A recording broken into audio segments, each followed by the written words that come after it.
Men sizni bir qiz bilan tanishtirmoqchiman. Uning ismi Maryam.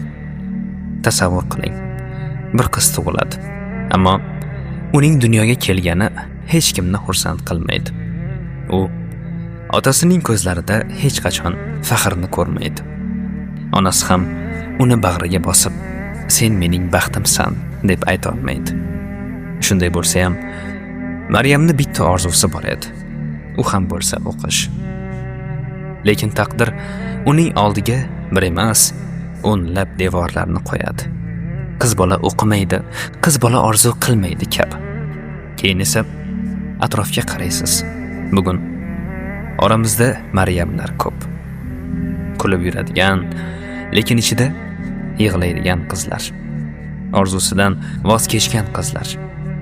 Odamlar nima deydi degan gap tufayli umrini o'zi xohlagandek yashamayotgan qizlar. Mehr so'rashdan ham uyalib qolgan qizlar. Bu kitobni o'qirkansiz, Maryamga achinmaysiz.